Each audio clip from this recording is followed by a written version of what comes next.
Welcome friends to my channel. Friends, जैसे कि आप लोग का सेंट्रल बैंक का वैकेंसी निकला है पीजीडीबीएफ के लिए एज ए क्रेडिट ऑफिसर। तो आप लोग को डाउट है इससे रिलेटेड कि जो पीजीडीबीएफ का कोर्स है, जो 9 मंथ का इन क्लासरूम क्लासेस कोर्स है हमारे, उसमें क्या होता है और ओजीटी में क्या होता है, और जो क्लासरूम कोर्स है उसमें क्या लोगों को फेल कर देते हैं तो जो वो फी देते हैं अपने तरफ से या फिर जो लोन वो लोग लेते हैं वो क्या वेस्ट हो जाता है। तो इससे रिगार्डिंग आप लोगों को बहुत सारे डाउट हैं, तो वो मैं आप लोगों को क्लियर कर देता हूँ कि ये प्रोसेस क्या है और कैसे कैसे इसमें क्या होता है।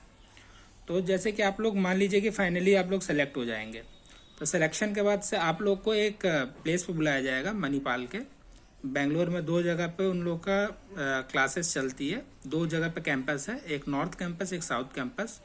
तो जो नॉर्थ कैंपस है वो यलंका साइड में है, रेवा कॉलेज के साइड में, और जो साउथ कैंपस है वो सिंगसंदरा इलेक्ट्रॉनिक सिटी में है। तो आप लोग की 1000 वैकेंसी है, तो large number of amount of candidates हैं, तो हो सकता है कि वो लोग 2 प्लेस पे आप लोग को रखें। और जो प्रोसेस है, तो पहले तो ये लोग आपसे जो भी फर्स्ट टर्म का है, टर्म वाइज आप लोग से फी लेंगे अगर आप लोग अपने तरफ से सेल्फ फंड करते हैं। तो अगर आप लोग लोन लेते हैं तो 1 टाइम लोन आप लोग का सेंक्शन हो जाएगा, तो उसमें तो कोई बात नहीं है। बाकी है क्लासेस का क्या टाइमिंग होता है और क्या कैंपस में क्या क्या चीज़ होता है। तो जैसे कि आप लोग जाएंगे तो पहले तो आप लोग को ग्रूमिंग स्टैंडर्ड मेंटेन करके रखना पड़ेगा। जैसे कि बीएड आजकल ज़्यादातर बॉयज़ रखते हैं, तो क्लीन शेव होना चाहिए या फिर मुस्टैच होनी चाहिए। दो में से कोई एक चीज़ तो होना ही होना चाहिए। बीएड वो लोग अलाउ नहीं करते हैं, अदरवाइज वो आपके अगेंस्ट में डिसिप्लिनरी एक्शन लेंगे। तो उससे बेटर है कि क्यों फालतू में पंगा लेना, इससे बढ़िया है कि अपना जैसे रूल रेगुलेशन है वैसे रहो, और उससे आप लोग को दिक्कत होनी नहीं है। और उसके बाद से क्या होता है कि जो टाइमिंग होता है, जैसे मॉर्निंग में 7:15 के करीब से आपका ब्रेकफास्ट मिलना स्टार्ट हो जाता है, 8:45 तक आपको ब्रेकफास्ट मिलता है। उसके बाद से 8:50 से आपकी क्लास स्टार्ट होगी, क्लास में आपको जाना है। और स्टार्टिंग के 10 मिनट पे जैसे न्यूज़पेपर रीडिंग हो गया या फिर फाइनेंशियल न्यूज़ हो गई, तो उसके बारे में डिस्कशन आपस में जो भी कैंडिडेट्स होते हैं वो एक क्लास में, जैसे कि मान लीजिए 60 स्टूडेंट्स की स्ट्रेंथ है, तो उसमें से किसी एक पर्सन को पर डे नॉमिनेट किया जाता है कि आप न्यूज़ लाओ, फाइनेंशियल न्यूज़, उसके ऊपर डिस्कस करो सारे स्टूडेंट्स से कुछ ना कुछ। तो स्टार्टिंग के 10 मिनट में ये होती है, और 10 मिनट क्या वही एक्सटेंड होते होते 20 मिनट चला ही जाता है स्टार्टिंग का। उसके बाद से आपकी टोटल 4 क्लासेस होती है, और पर क्लास की ड्यूरेशन 2 आवर्स अप्रॉक्स होती है। उसके बाद से फर्स्ट आवर होने के बाद से, मतलब फर्स्ट क्लास होने के बाद से आपको 15 मिनट का टी ब्रेक मिलता है। टी ब्रेक के बाद से क्या होता है कि फिर 2 घंटे की आपकी क्लास होगी, फिर आपका ब्रेक होगा वो 1:50 या फिर 2 बजे के अराउंड में आपका ब्रेक हो जाता है। उसके बाद से ब्रेक का ड्यूरेशन 45 मिनट का होता है। 45 मिनट बहुत होता है, आराम से आप लोग खा लेते हैं। उसके बाद टहलने के लिए, घूमने के लिए आपको टाइम मिल जाता है, कैंपस में आप टहल घूम सकते हैं। उसके बाद से क्या होता है कि फिर दूसरी आपकी क्लास, तीसरी क्लास होगी। तीसरी क्लास छोटी क्लास होती है। उसके बाद से टी ब्रेक होता है, 15 मिनट का टी ब्रेक होता है। टी और कुछ स्नैक्स होते हैं वो आपको मिल जाते हैं।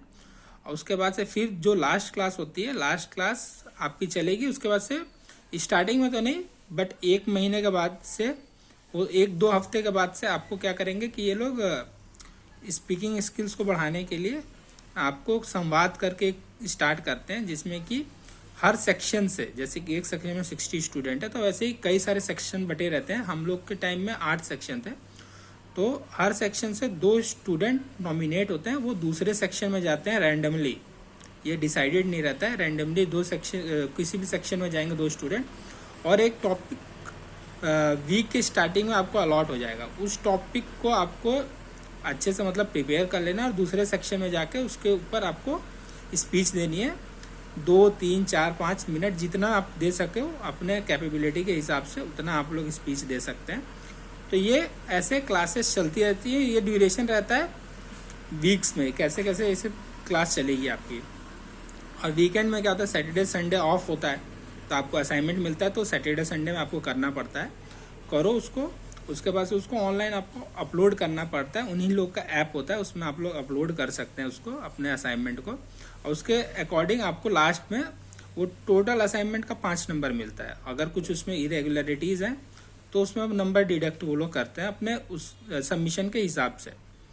उसके बाद से वीकेंड्स में क्या होता है कि सेम ही रहता है, सुबह स्टार्ट हो जाता है ब्रेकफास्ट आपका, बट थोड़ा ड्यूरेशन क्या होता है कि आगे तक चलता है, 9 बजे तक चलेगा आपका ब्रेकफास्ट।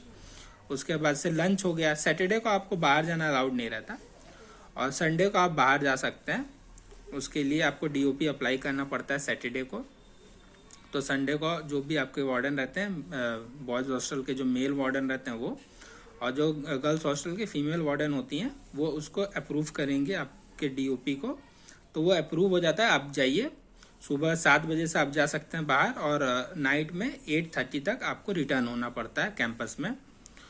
और क्या होता है कि जैसे कि मान लीजिए कि किसी को ज़रूरत पड़ जाती है घर जाने की बीच में, जैसे कि कैंपस ड्यूरेशन में 9 महीने के ड्यूरेशन में आपको घर जाना तो अलाउड नहीं है, बट कभी कभी क्या होता है कि नीड हो जाती है, तो वो आप लोग अपने HOD से अप्रूवल लेके अप्लाई करके आप लोग जा सकते हैं। इसमें कोई वो नहीं है कि आप लोग को नहीं जाने दिया जाएगा। स्टार्टिंग में वो बोलते हैं कि आपको नहीं जाना है, बट अगर ज़रूरत है तो आप जा सकते हैं, बेस्ड ऑन क्या ज़रूरत है, जेन्युइन है कि नहीं है।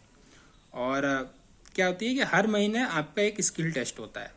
वो मोबाइल पे पहले होता था, बट अब आजकल सिस्टम पे होने लगा है। लैब में आपका स्किल टेस्ट होगा, 15 नंबर का, 20 नंबर का स्किल टेस्ट होगा। उसके बाद से हर सब्जेक्ट, 6 सब्जेक्ट हर टर्म में होते हैं, तो उसका स्किल टेस्ट का मार्क्स आपका रिलीज होता है। और 3 स्किल टेस्ट होते हैं, 3 में से बेस्ट ऑफ 2 लिया जाता है, और उसका एवरेज निकाल के आपका फाइनल में नंबर जुड़ता है।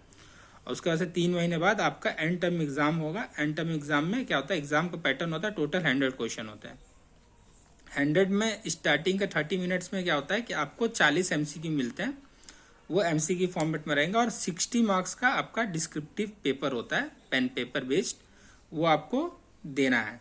और उसमें क्या होता है कि जैसे कि मान लीजिए कि इंटरनल मार्क्स आपके अच्छे हैं, तो एक्सटर्नल में आपको 35-40 नंबर आउट ऑफ 100 लाना पड़ता है पास होने के लिए। तो ऐसे नॉर्मल 3 सेमेस्टर आपके चलेंगे कैंपस के अंदर में, और ज़्यादा इसमें दिक्कत होने वाली चीज़ नहीं है। कोई फेल नहीं होता है वहाँ पे। अगर फेल होते भी हैं कुछ लोग ड्यूरेशन ऑफ ये इन क्लास कैंपस के ड्यूरेशन में, तो दोबारा दूसरे टर्म में उन लोगों का बैक पेपर का एग्ज़ाम हो जाता है। तो इन द एंड में कोई फेल नहीं होता है वहाँ पे। अभी तक तो वहाँ पे कोई फेल नहीं हुआ है, और हम लोग से पहले भी जो वहाँ पे गए थे वहाँ पे कोई फेल नहीं हुआ था। तो ये अपने दिमाग से डर निकाल लीजिए कि आप लोग फेल होंगे तो आप लोग को निकाल दिया जाएगा, ऐसा कुछ नहीं होता है। फेल कोई नहीं होता है। ये है कि अगर आपका बैक लगा है तो दोबारा से आपका पेपर होगा। जब तक आप पास नहीं हो जाते तब तक आपका पेपर चलता रहता है, 1 बार 2 बार। तो फेल वाली कोई बात नहीं है। अगर अब भी आपका कोई डाउट है इससे रिलेटेड, तो आप लोग मैसेज करके पूछ सकते हैं, और मैं आपका जो भी डाउट है सब क्लियर कर दूंगा। तो यही सब जो क्यूरीज थी आपकी, वो मैंने एक शॉर्ट वीडियो में क्लियर कर दिया है। और कुछ डाउट हो तो आप लोग मेरे को कांटेक्ट कर सकते हैं। डिस्क्रिप्शन में, चैनल के डिस्क्रिप्शन में सारे कांटेक्ट ID और कहाँ पे आपको कांटेक्ट करना है सब कुछ मेंशन है। Thank you friends.